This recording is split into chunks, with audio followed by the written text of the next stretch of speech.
suaranya masih kayak 100 orang loh ini ya. Siap menerima ini? Kalian semuanya nanti sampai malam loh ya. Jadi harus punya haus dan lapar. Amin. Punya haus dan lapar menangkap setiap mutiara-mutiara yang disampaikan di tempat ini. Oke, pagi hari ini kita akan belajar tentang apa yang dinamakan ISO. ISO, iya betul ya, bukan ISO ora ISO kudu ISO, bukan itu ya. Tapi ini ISO, dan di ISO itu banyak, nanti kita kebanyakan ngomong bapak ibu ini ya, ini sekarang youth ya, ya adik-adik berarti ya. Buat semuanya nanti akan ada belajar ISO kerja ya. Yang pertama ada ISO kerja, nanti ada ISO karakter, ada ISO pelayanan dan semuanya. Tapi mari kita belajar yang pertama tentang ISO kerja ya. ISO itu adalah International Standard Operasional ya. Jadi semuanya ada standarnya. Semuanya diatur, ada standarnya. Untuk apa? Untuk tujuannya untuk meningkatkan kinerja. Untuk meningkatkan kinerja, untuk meningkatkan kualitas ya, untuk mengurangi resiko dan semuanya. Tapi dalam dunia kerja ya, ISO itu International Standard Operasional, ada panduan-panduannya untuk membuat orang bisa kerja secara konsisten. Ini loh, panduannya seperti ini. Kalau mau kerja standarnya seperti ini. Dibaca nih, aturannya ada 1, 2, 3. Ikuti cara kerjanya ya, ikuti semuanya.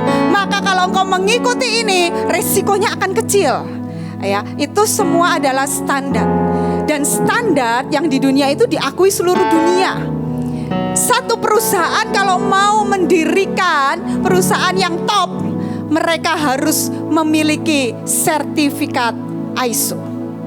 Ya, kalau memiliki sertifikat ISO berarti perusahaannya sudah terstandarisasi. Ya, untuk ngatur karyawan sudah ada standarnya, untuk atur semuanya sudah ada standarnya. Ya, ini untuk dunia. Tapi di sini kita mau belajar yaitu ISO yang namanya ilahi standar operasional ya. Ini di atas semua yang dunia. Katakan, yang ilahi itu di atas semua yang dunia. Ya, jadi nanti hari ini kalau kita belajar tentang ilahi standar operasional, jadi melebihi standar yang dunia berikan. Ya, kita punya, nanti kita akan sama-sama belajar. Ya, saya ini profesinya apoteker. Ya, jadi S1 saya farmasi, saya sekolah lagi apoteker, terus sekolah lagi S2 Magister Manajemen Rumah Sakit. Dan kalau menurut data, kalau saya kerja secara dunia ya, 1 bulan saya kerja nih 1 bulan 30 hari gitu ya, 20 hari lah kerja, 20 hari dalam seminggu 5 hari kerja ya. Kira-kira dalam 1 bulan saya akan menerima gaji tanggal 25 atau tanggal 1 ya. Saya akan menerima gaji mungkin maksimalnya kira-kira 25 juta. Banyak atau sedikit? Relatif ya. Banyak atau sedikit relatif. Buat beberapa orang banyak, buat beberapa orang sedikit. Ya. Tapi ada standarnya, kira-kira seperti itu ya, gaji saya seperti itu. Tapi ketika saya memakai ilahi standar operasional, title saya tetap. Tapi ketika saya menerapkan yang namanya ilahi standar operasional dalam cara bekerja di dalam hidup saya, maka dalam sebulan ternyata saya mendapatkan lebih dari yang standar dunia berikan. Standarnya 25 juta. Tapi kalau kita berjalan dengan ilahi standar operasional, maka cirinya adalah engkau akan mendapatkan lebih dari standar yang dunia berikan. ya. Seperti itu. Nah, maka dari itu kita perlu tahu, kita perlu mengenal, kita perlu mengerti ya, ada kerja yang di atas standar dunia. Kalau kita kerja di atas standar dunia, kita bekerja dengan cara kerja ilahi. Ya, dengan cara kerja yang Tuhan berikan dalam hidup kita, memaksimalkan semuanya, ya, maka yang kita dapatkan bukan upah atau gaji seperti yang dunia berikan. Tapi yang Tuhan berikan dalam hidup kita adalah berkat. Amin. Berkat. Siapa yang mau hidup dalam berkat Tuhan? Gak ada yang mau hidup karena gaji atau upah, betul? Karena kita semua di sini adalah di atas standar dunia. Amin. Tapi harus memiliki ISO kerjanya. Karena itu adalah relevan. Kalau kamu bekerja dengan standar ilahi, maka engkau akan mendapatkan berkat. Tapi kalau kerja malas-malesan, apakah bisa dapat berkatnya? Enggak, karena di Yohanes 5 ayat 17a berkata seperti ini. Katanya kepada mereka, Bapakku tidak pernah berhenti bekerja, maka aku pun bekerja pula. Bapak aja gak berhenti bekerja. Bapak yang sudah di surga gak berhenti bekerja. Maka kita sebagai anak-anaknya, siapa di sini anak-anak Bapa yang ada di surga? Siapa yang keturunan-keturunan ilahi ada di tempat ini? Maka kita juga harus bekerja. Masa bapaknya kerja, kita ongkang-ongkang kaki, males-malesan gak mau kerja? Kalau engkau katakan kau adalah keturunan dari Bapa yang di surga, maka sifatnya akan sama. Kalau Bapak suka kerja, maka anaknya juga suka kerja. Gak ada males lagi, gak ada ngaret-ngaret lagi. Siapa yang suka terlambat? Gak ada lemes-lemes lagi kalau disuruh sesuatu. Gak ada alasan, gak ada menunda-nunda lagi. Karena bersama dengan Bapak ada standarnya, ya, ada standarnya. Anak-anak muda di tempat ini, ayo belajar untuk mulai apapun kerja dengan giat. Amin. Ya, nanti kita akan belajar lebih lagi ya. Di Amsal 22 ayat 29 berkata seperti ini. Pernahkah engkau melihat orang yang cakap melakukan pekerjaannya? Orang itu akan dipekerjakan di istana-istana raja. Di istana raja-raja, bukan di rumah orang biasa. Ya. Cakap itu artinya apa? Cakap itu mampu, mahir, terlatih, sudah teruji, sanggup melakukan sesuatu dengan excellent. Katakan sekarang kanan kirinya, aku mau melakukan semuanya dengan excellent. Kurang semangat, ngomongnya kurang semangat. Ayo ini masih pagi, ngomongnya harus semangat. Toel temennya, kanan kirinya toel. Aku mau melakukan dengan semangat. Aku suka kerja karena Bapakku bekerja sampai hari ini ya. Cakap itu juga apa? Cakap itu juga pandai. Cakap itu terampil. Gak ada yang bodoh di antara kita, amin. Kita ini orang-orang yang pandai, amin. Karena dikatakan kita ini punya pikiran Kristus. Siapa yang berani katakan kita bodoh kalau kita punya pikiran Kristus? Kita ini adalah orang-orang yang pandai. Katakan pada dirimu sendiri setiap hari, aku orang yang cakap, aku orang yang mampu, aku orang yang terlatih, aku orang yang melakukan semua dengan sangat excellent, aku orang yang pandai, aku orang yang terampil, aku ini orang yang melakukan semuanya di atas standar. Amin. Asisten pribadi rumah tangga, asisten pribadi tahu ya, tahu mbak-mbak, kalau di sini namanya mbak ya. Asisten pribadi aja kalau di rumah biasa dengan di istana raja itu berbeda, betul? Cara bekerjanya beda, cara berpakaiannya aja beda, cara berbicaranya juga berbeda, cara bersikapnya juga berbeda ya. Kalau enggak terampil, kalau enggak sesuai memenuhi standar, maka ya, saya bingung soalnya. Tunggu sebentar, saya soalnya rada minus. Berapa menit? 10 menit. Waktu ketinggal 10 menit. Ya, oke, saya akan cepat ya. Sorry. Oke, harus memenuhi standar kerajaan surga ya. Jadi yang namanya asisten rumah tangga aja beda antara rumah biasa dengan yang di kerajaan. Cara bersikap, cara bicara, cara berpakaian, itu semuanya berbeda. Dan hari ini kita mau belajar dari satu orang yang namanya Yusuf. Dari seorang yang namanya Yusuf. Yusuf ini mengalami banyak hal dalam hidupnya. Dan Yusuf mulai masuk dalam proses Tuhan ketika Yusuf itu masih muda. Umurnya kira-kira seperti kalian inilah, ya, 15, 16, 17 tahun. Dia mulai masuk dalam prosesnya Tuhan, ya. Di slide selanjutnya saya beri judulnya di situ, nubuatan dan mimpi itu untuk diwujudkan dan dikerjakan, bukan sekedar untuk diceritakan dan dibanggakan. Hari itu ketika awal Tuhan menaruh destiny dalam hidup seorang yang namanya Yusuf.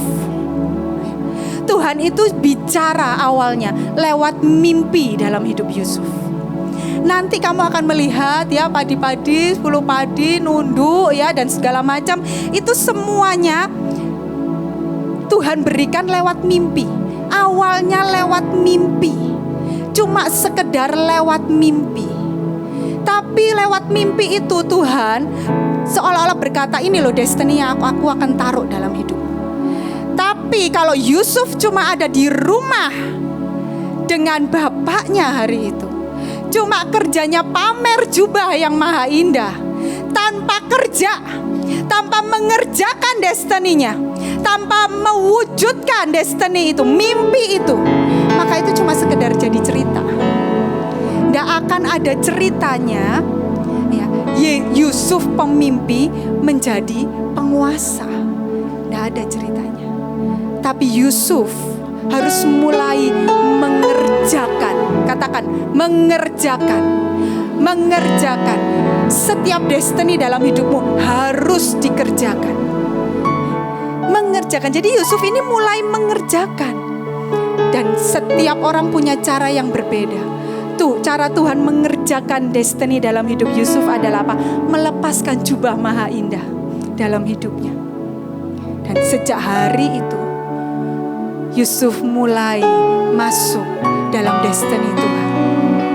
Yang melepaskan jubah, mulai bekerja, jadi budak, ya, jadi apapun, bekerja di rumah Potifar. Ketika dia mulai bekerja di rumah Potifar itu umurnya 17 tahun. Tapi nanti kita belajar kunci-kunci bagaimana Yusuf itu berhasil karena dia bekerja dengan ilahi, standar operasional yang Tuhan berikan dalam hidupnya. Slide selanjutnya. Yusuf pemimpi menjadi Yusuf penguasa. Kalau cuma sekedar mimpi dan tidak dikerjakan, ya selamanya cuma jadi mimpi, gak pernah jadi nyata, ya. Gak pernah jadi nyata. Saya itu pernah baca satu biografi satu orang. Ada orang yang namanya Daniel Kolenda, kalau ada yang tahu. Dia itu sebenarnya terampilnya itu hanya apa hari itu, kerjaannya urus sound waktu KKR-nya Reinhard Bonnke. Dia itu anak buahnya Reinhard Bonnke, ya, penginjil yang terkenal, yang biasanya ngomong bicara di jutaan orang kalau KKR di Afrika. Dia itu keterampilannya apa? Gulung kabel. Cuma gulung kabel, cuma suka sound. Jadi dia punya keterampilan itu. Tapi ketika dia mulai bekerja, bukan cuma nanti kita belajar tentang yang namanya hard skill dan soft skill. Dia nggak cuma bekerja terampil secara hard skillnya saja. Tahu sekarang yang namanya Daniel Kolenda itu, ketika Reinhard Bonnke memberikan tongkat estafet penginjilnya dia berikan bukan kepada anaknya, tapi dia berikan kepada si tukang gulung kabel ini. Maka hari itu Daniel Kolenda menerima tongkat estafet. Si tukang gulung kabel yang mungkin mimpinya kecil, hari itu tiba-tiba dia jadi penginjil. Dia terima tongkat estafet, tiba-tiba dia jadi pemilik, yang menggantikan Reinhard Bonnke, Christ of All Nation, menjadi pemilik company, yayasan dari Reinhard Bonnke. Dan dialah orang-orang yang menginjil. Dia menjadi orang yang menginjil hari itu. Dan ketika engkau mau mewujudkan setiap mimpimu dalam hidupmu, keterampilan hard skill itu yes, kita harus punya. Tetapi ada satu kunci yang hari ini kita mau belajar. Ketika hard skill ditambah dengan soft skill, itu sangat menentukan keberhasilan dalam hidup kita. Hard skill itu apa? Hard skill itu keterampilan teknis, pengetahuan, bisa diukur kayak kalian semua belajar, keterampilan misalnya dokter, keterampilan nyuntik lah, kalau yang suka montir bengkel, keterampilan ngutak-atik lah, apapun, didapat melalui pendidikan formal, didapat waktu sekolah. Itu keterampilan yang hard skill. Saya percaya setiap orang Tuhan sudah taruh masing-masing. Kamu sukanya apa sih? Kamu terampil dalam hal apa? Itu harus dikembangkan, dikerjakan, diwujudkan, dikerjakan sekali lagi. Bukan cuma di awang-awang, dibayangkan, gak melakukan apa-apa. Gak bisa. Tapi harus mulai dikerjakan. Tetapi ada satu hal lagi yang ini sangat penting, dan saya percaya ini menjadi penentu keberhasilan, yaitu apa? Soft skill. Soft skill itu apa? Keterampilan yang non teknis. Ini adalah kemampuan kau berinteraksi, berkomunikasi, bekerja sama dengan orang lain. Bagaimana engkau mengelola semuanya, mengatur dirimu, mengatur lingkunganmu, mengatur orang lain, dan bagaimana engkau bisa berkomunikasi, bekerja dalam tim, kemampuan memimpin, kemampuan untuk memecahkan masalah atau apapun, itu semuanya adalah soft skill. Dan soft skill ini bisa dilatih. Katakan, bisa dilatih. Harus terlatih. Karena soft skill ini, ketika saya pelajari, ini yang menjadi penentu keberhasilan dalam hidup Yusuf, sang pemimpi menjadi penguasa.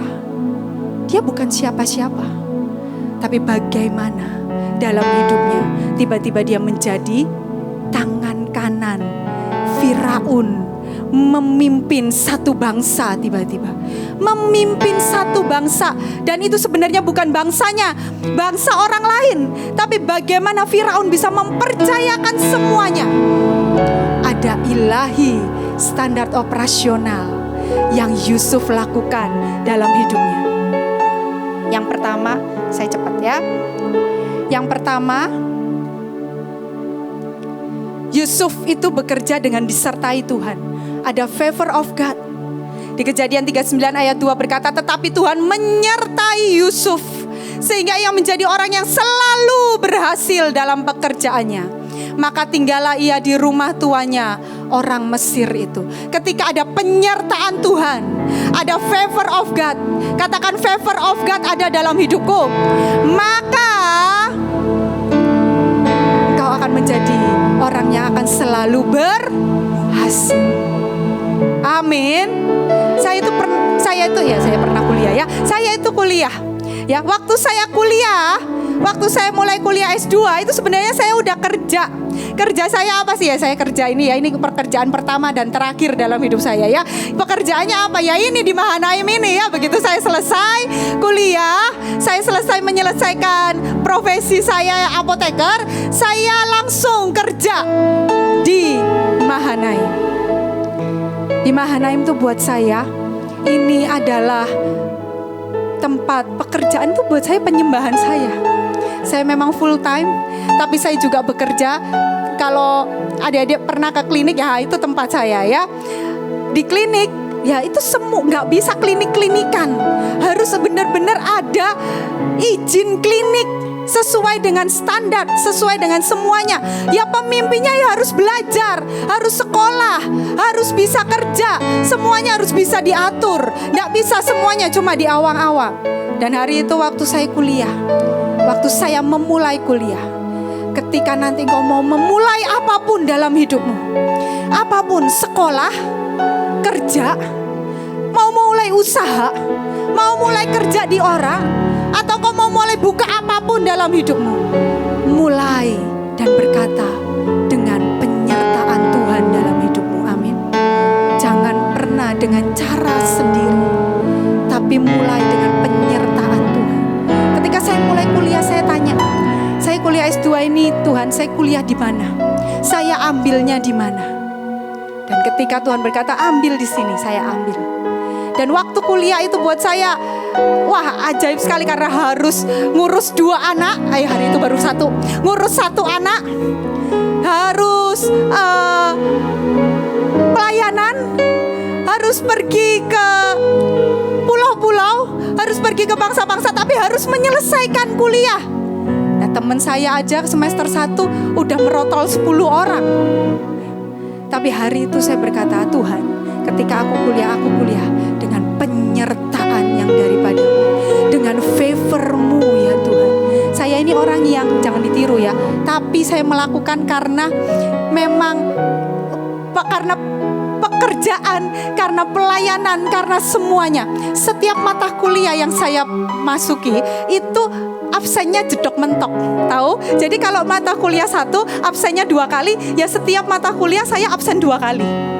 Kenapa? Karena kuliahnya setiap hari, Kamis, hari Sabtu, hari apapun ya. Dan tiba-tiba ada pelayanan, saya harus keluar kota, harus kemanapun, saya harus atur semuanya, dihitung semuanya. Tapi pokoknya nggak sampai minus ya. Waktu ujian saya harus ada dan semuanya. Tapi karena saya melakukan karena penyertaan yang dari Tuhan, saya ini jarang masuk, tapi keluarnya IP-nya 4. Semuanya ya. Dan buat saya itu apa? Anugerah yang besar yang dari Tuhan. Dan teman-teman kuliah saya gini, kok bisa? Nggak pernah masuk, tapi iya ketawa aja ya. Iya, karena anugerah. Semua karena anugerah. Karena apa? Penyertaan Tuhan. Ketika engkau melakukan semuanya karena penyertaan Tuhan, karena engkau tanya dengan Tuhan, maka Tuhan akan membuat hidupmu berhasil. Gimana ini? 1. Oke. Yang kedua, favor of man. Di Kejadian 39 ayat 6 dan 21 berkata, segala miliknya diserahkan kepada kekuasaan Yusuf, dan dengan bantuan Yusuf ia tidak usah lagi mengatur apa-apa selain dari makanannya sendiri. Adapun Yusuf itu manis sikapnya dan elok parasnya. Itu loh, cakap.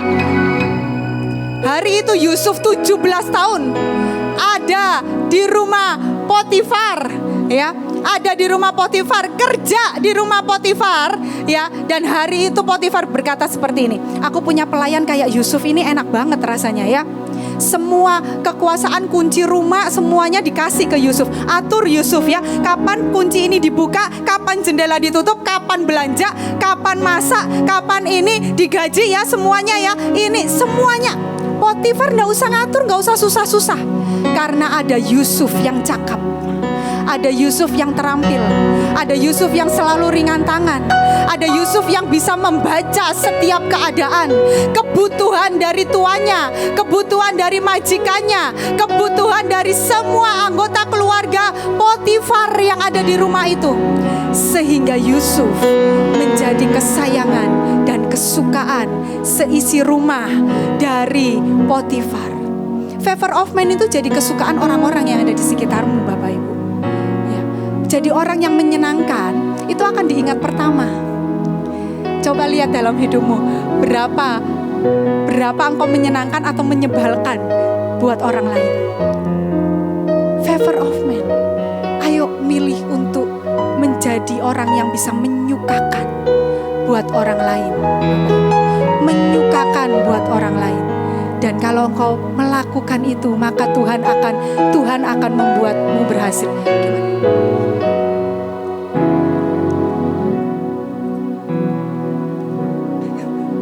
Ya, oke. Saya punya satu cerita ya, saya lanjutkan dengan cerita ini. Satu kali saya diberikan satu pekerjaan oleh Bu Iin. Waktu pertama kali saya baru masuk, saya baru cupu lah ya, kinyis-kinyis gitu, masuk belajar. Ya, baru belajar tentang kerja.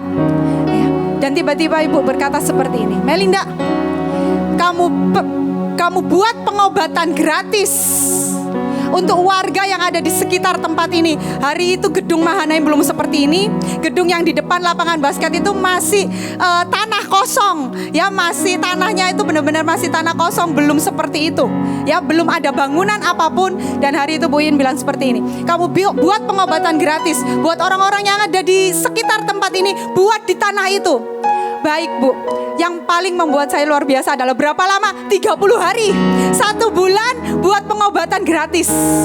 Dan hari itu saya percaya ini pemimpin yang luar biasa dalam hidup saya, karena mendidik ya, yang membuat saya jadi terampil, terlatih. Kalau engkau dididik apapun, bersyukur, berarti engkau dikasihi. Berarti Tuhan punya rencana yang luar biasa dalam hidupmu. Berarti engkau mampu ya. Dan hari itu waktu saya berkata siap, tapi gak ada satupun dana, gak ada dana yang diberikan. Dan hari itu apa? Saya berkata sekali lagi, Tuhan, ini pekerjaanmu. Engkau yang menyertai Tuhan. Engkau yang menyertai dengan favor Tuhan. Tapi keselkelilingnya engkau harus menggunakan favor of man. Saya mulai berdoa, Tuhan tunjukkan satu orang. Saya datengin satu dokter. Saya mulai melobi, saya ajak bicara. Dan ketika saya ajak bicara, dokternya, oke, saya mau, tanpa dibayar loh, 1 bulan loh, ya, pengobatan gratis loh. Saya datangin perusahaan-perusahaan obat, saya masukin CSR demi CSR, saya datang, favor of man, diberikan obat demi obat. Saya cerita visi, mereka mulai berkata, oke, saya mau ikut dalam visimu. Mereka mulai menabur untuk pekerjaan Tuhan. Dan satu yang saya mulai mikir, ini pengobatan gratis 1 bulan di tanah terbuka.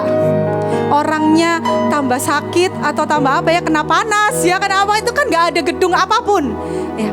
Waktu saya datangin tempat tenda untuk sewa tenda, harganya luar biasa ya, gak mungkin rasanya. Dan hari itu saya mulai, tiba-tiba Tuhan taruh di hati saya, datang ke Yonif nih, Yonif 202, pinjem tenda mereka. Saya mulai datang melangkah, Tuhan, dengan favor of God, dengan favor of man.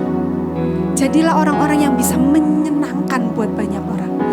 Kalau hidupmu engkau bertekad melakukan itu, maka akan ada banyak pintu terbuka yang Tuhan mulai buka dalam hidupmu. Amin. Ketika saya mulai ngomong dengan tentaranya, Pak, saya butuh untuk, bukan sewa, pinjem tenda. Berapa lama? 1 bulan. Bapaknya ngeliatin saya dari atas sampai bawah, dari atas sampai bawah. Ini anak beneran gak sih ngomongnya gitu ya. Terus saya gini, sini deh. Saya diajak ngomong di ruangan. Dan mulai kita bicara. Ketika mulai bicara, saya tahu ada penyertaan Tuhan. Dan orangnya langsung berkata, oke, siap, saya kasih 3 tenda, engkau boleh pakai selama 1 bulan, tapi nanti juga anak buahku akan boleh berobat di tempatmu. Siap, sip. Maka pekerjaan Tuhan terjadi tanpa uang dari manusia, tapi karena berjalan dengan favor of God, favor of man, maka pekerjaan itu dikerjakan, diwujudkan. Bukan cuma awang-awang, tapi engkau harus mau bergerak, engkau harus mau melangkah, engkau harus mau berdiri dari tempat dudukmu. Mulai tanya Tuhan, bekerja, dan mulai melangkah. Amin. Selanjutnya, yang ketiga, bekerja dengan integritas. Integritas itu apa sih? Di depan, di belakang, Seperti di firman Tuhan itu. Kalau engkau memberi dengan tangan kiri, tangan kananmu itu gak usah tahu gitu. Ya. Kalau engkau melakukan apapun, hari itu Yusuf ini dipercaya oleh Potifar. Dan karena saking dipercayanya, disukai oleh seluruh orang yang ada di rumahnya, termasuk yang namanya Tante Pot ini. Bukan cuma suka tapi jatuh cinta, tapi sangat menyukai yang namanya Yusuf. Dan Tante Pot mulai apa? Menggoda Yusuf. Udahlah Yusuf, kamu deket aja sama aku. Nanti kalau deket sama aku ya, kamu nanti dikasih mobil, dikasih rumah yang baru, dikasih apapun. Potifar gak tahu kok, gak tahu. Tapi Yusuf ini bekerja dengan integritas. Dia berkata kepada Tante Pot itu ya, Yusuf menolak dan berkata istri tuannya itu, dengan bantuan tuanku tidak lagi mengatur apapun dalam rumah ini. Ia telah menyerahkan segala miliknya dalam kekuasaanku. Bahkan di rumah ini ia tidak lebih besar kuasanya daripada aku. Loh, Yusuf jadi lebih besar loh ya. Dan tiada yang tidak diserahkan kepadaku selain daripada engkau. Sebab engkau istrinya. Bagaimanakah mungkin aku melakukan kejahatan besar yang dilakukan dan berbuat dosa terhadap Allah. Integritas. Tidak ada orang yang melihatmu. Kau tetap melakukan apapun dengan jujur. Lakukan dengan roh yang takut akan Tuhan. Ini tidak pernah tertulis di hard skill, nggak ada ya, tapi soft skill. Lakukan ini, biar ini jadi apa? Pedoman dalam hidupmu ketika engkau melakukan apapun, melakukan pekerjaan apapun ya. Dilihat ataupun nggak dilihat, dipuji ataupun nggak dipuji, diakui pekerjaanmu ataupun tidak diakui, tetap lakukan pekerjaanmu dengan excellent. Amin. Jangan nanti kalau nggak ada bos, nggak usah dikerjain, asal-asalan aja. Nggak ada. Sekarang yang namanya integritas itu sangat langka ditemui. Kalau pemimpin-pemimpin bisa menemui orang-orang yang penuh dengan integritas, aduh pasti disayang-sayang, pasti kau sangat diberkati. Tapi lakukan dengan apa? Integritas. Integritas. Kalau ada orang ya, misalnya nantilah kalian nanti kerja dimanapun, usaha apapun. Siapa di sini yang sudah mulai usaha online atau apapun, atau melakukan pekerjaan apapun dalam hidupmu? Ini kan nggak semuanya sekolah ya. Ada yang udah kerja, ada yang udah kerja. Kalau tiba-tiba ada yang salah transfer ke kamu, salah transfernya, kalau 100.000 mah dibalikin aja lah, ya kan? Betul nggak? Kalau salah transfernya 20 juta, dibalikin nggak? Hah? Dibalikin atau pura-pura dibalik nggak lihat? Integritas. Lakukan dengan integritas. Amin. Ini nggak tertulis, tapi biar ini tertulis dalam hati kita. Itu yang Yusuf lakukan. Tapi setelah itu, setelah Yusuf melakukan integritas, dia tetap masuk penjara tuh. Ya kan? Benar gak? Integritas itu bentuk engkau menghargai dirimu sendiri. Ketika engkau ingin dihargai, lakukan integritas dalam hidup. Itu bentuk engkau menghargai diri. Selanjutnya, soft skill yang selanjutnya adalah kau punya daya tahan yang kuat, tidak hancur di titik yang paling rendah. Di Kejadian 39:19 ayat 20, ini karena Yusuf melakukan integritas tadi, ya, maka Yusuf dimasukkan ke dalam apa? Penjara. Dimasukkan dalam apa? Penjara. Tempat yang paling kotor, yang paling orang nggak pernah ada mau di situ lah. Itu tempat paling nggak ada kebebasan ya. Ada di penjara. Yusuf sudah melalui semuanya. Tapi hari itu Tuhan mengizinkan dia masuk dalam penjara. Di titik yang paling rendah, dia tidak hancur tuh. Dia semakin kuat. Dan kita nanti akan belajar apa yang dilakukan Yusuf di penjara. Dan saya mau katakan di sini, katanya loh ya, katanya dunia nih ya. Katanya generasi sekarang itu generasi stroberi. Enggak lah ya. Ya, kita bukan generasi stroberi ya. Amin. Kita nggak ada yang loyo, dikit-dikit ngambek, dikit-dikit galau, dikit-dikit lemah, dikit-dikit stres. Nggak ada yang seperti itu. Katakan kanan kirimu, aku bukan generasi stroberi. Ketika aku ada di titik yang paling rendah, ketika ada dalam tekanan, akan menjadi semakin kuat, punya daya tahan makin kuat, amin. Punya kekuatan untuk bangkit, untuk terbang lebih tinggi, amin. Amin. Biar dicatat tuh semuanya.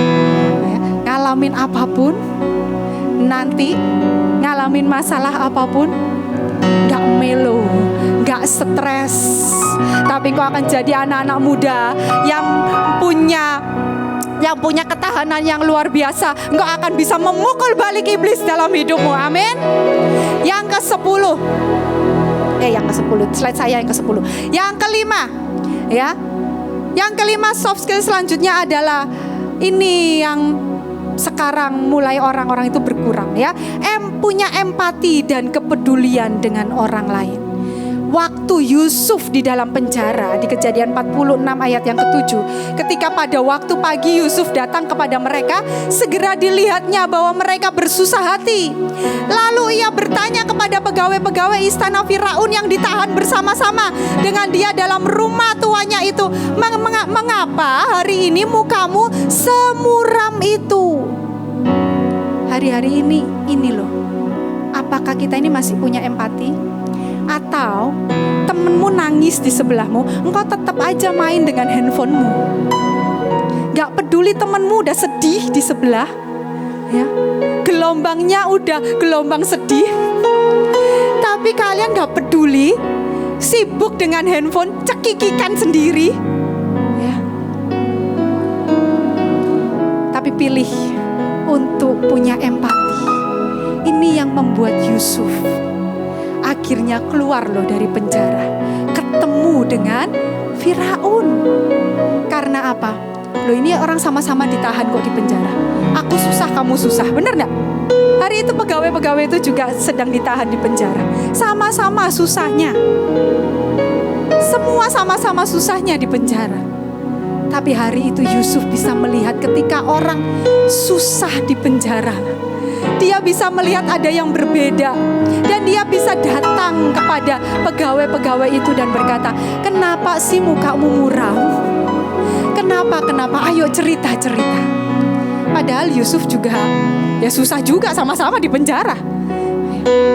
Tapi dia bisa melihat ada yang berbeda. Kenapa? Karena ada sesuatu yang di dalam, yang soft skill, yang gak semua orang punya.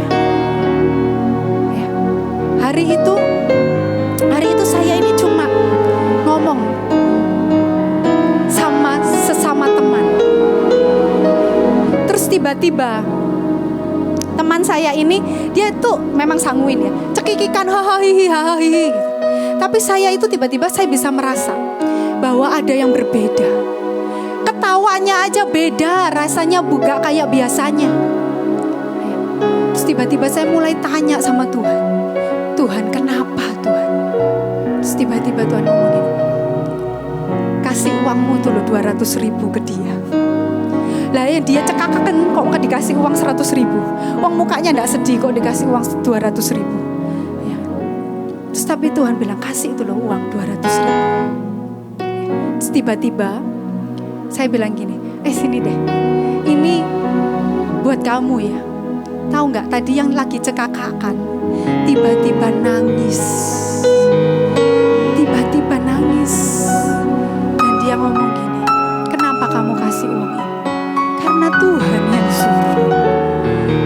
Meskipun kamu cekakakan, tapi Tuhan bilang ketawamu hari ini beda. Kamu sedang ngalamin apa? Iya, anakku lagi sakit, aku gak bisa beli obat.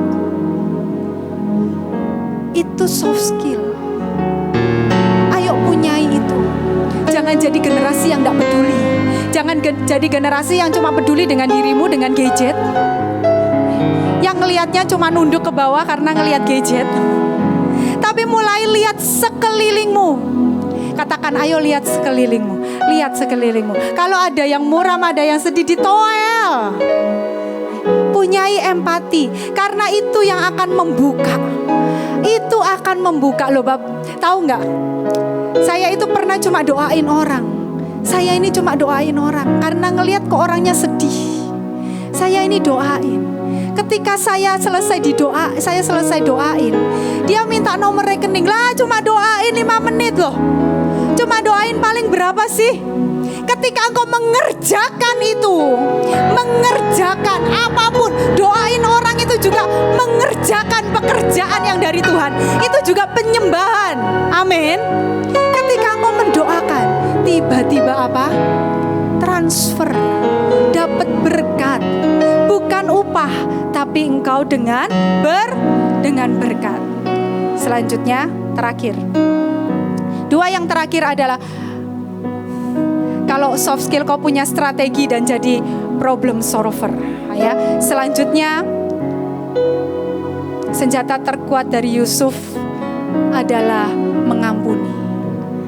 Kalau engkau jalan enggak dengan pengampunan, dengan hati yang terus luka, maka Tuhan gak akan bisa mengerjakan lebih jauh dalam hidupmu. Tuhan gak akan bisa mengerjakan setiap mimpi-mimpi dalam hidupmu. Luka akan bisa membuat kita takut, khawatir, atau apapun. Membuat kita gak percaya. Tapi ayo belajar seperti Yusuf. Tapi juga ketika kau punya soft skill, kau punya strategi. Ya, tiba-tiba Yusuf dipanggil sama Firaun. Dia bisa memberikan strategi-strategi kepada Firaun. Ketika engkau nanti bekerja, di apapun ketika ada masalah, jangan cari siapa yang salah, tapi cari jalan keluar untuk menyelesaikan setiap masalah. Jangan sibuk menunjuk, tapi ketika engkau menghadapi masalah nanti dalam pekerjaanmu, dalam sekolahmu, dalam apapun, cari jalan keluar. Jadilah problem solver. Amin. Jadilah orang yang strategik, yang bisa membuka jalan buat orang lain untuk hidupmu sendiri. Amin. Selanjutnya boleh dilanjutkan oleh Pak Roy.